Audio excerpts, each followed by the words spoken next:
One, two, three, four. Good afternoon, everyone. Sorry.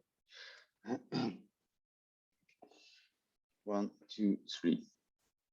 Good afternoon, everyone. My name is Frédéric Ponsot. I'm a senior technical specialist on remittances, diaspora, and inclusive finance. I'm working for the financing facility for remittances at IFAD. And this is my great pleasure to introduce you the brand new release MobileRemit Africa report, which aims is to highlight the level of preparedness to support the uptake of mobile remittances in Africa. First of all, I would like to mention that mobile remittances represent an important development and business opportunity. Indeed, it costs only 3% to send through a mobile channel, which is aligned with the SDG target 10C. Second, this is also an opportunity to increase access in rural areas beyond brick and mortar cash points. Indeed, the network of cash in and cash out mobile money agent is in general much more extended than those brick and mortar cash points. And for the private sector, especially, mobile remittances can bring more value and customers to the broader digital financial ecosystem, which in turn will benefit the entire digitalization of the economy at country and financial level. However, so far, mobile remittances represent less than 3% of global international flows, which is very low. And only 40% of mobile money providers are offering international remittances.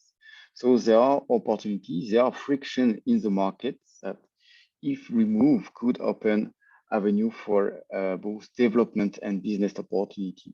And this is the aim of MobileRemit, to be the tool for the private and public stakeholders to foster mobile remittances. The MobileRemit report is made of an African report, and it provides a focus on 7 countries, which are the Prime Africa countries. Prime Africa is a program implemented by IFAD on remittances, which include an important component on digitization, and the Prime Africa program is financed by the European Union. So the report is made of an overview of Africa, but also regional and country focus. It includes an index covering 45 African countries. And this index allows for country comparison.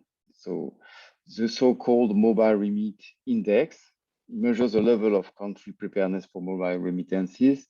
It does so by combining regulatory, market readiness, and inclusiveness variables to finally attribute a country score. So this country score helps to compare the level of each country, and for each country in which domains they are particularly performing, or on the contrary, where they can improve the situation to foster the payment or sending of international mobile remittances, as you can see on the map in the right-hand part of that slide.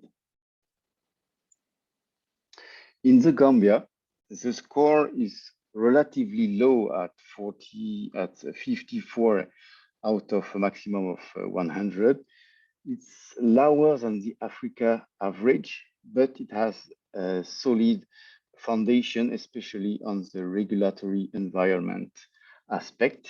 So I will detail the different pillars that are used to build the score. The first pillar is the possibility to pay remittances in mobile money, and this is the case in the Gambia. And for that reason, the score is 100, the maximum on that pillar. On the second pillar, it's a bit less performing because measures of market participation of mobile money providers paying international remittances. And in the case of Gambia, Q-Money and AfriMoney just got an approval to do so by the central bank. So this is very recent, and this is the reason why the market participation pillar is not scored so high.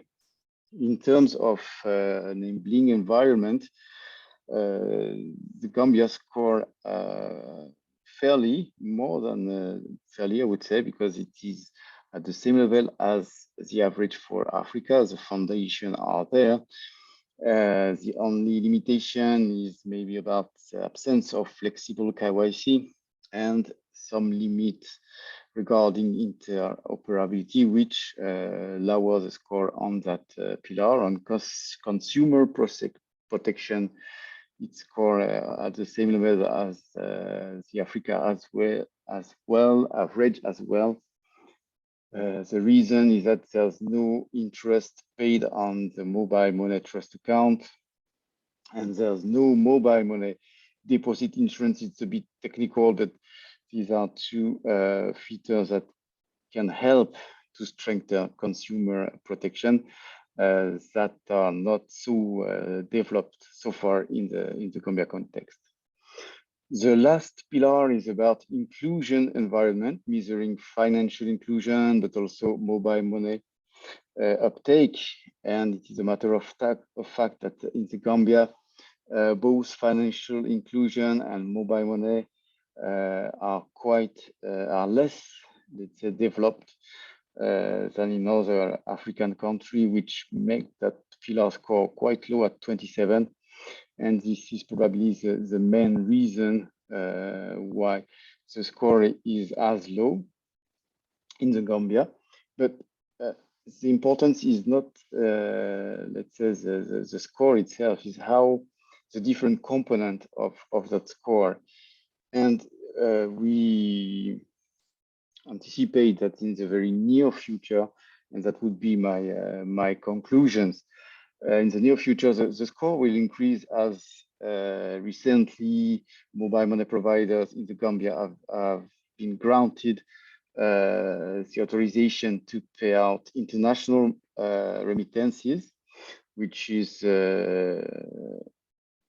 will provide in the near future certainly greater, not only greater score, but more flows and an increase in mobile wallets opening, in mobile wallets usage as a whole, and so for digital financial inclusion as well. And this is, to conclude, also the aim of our prime project in the Gambia, to contribute to that uptake of mobile remittances.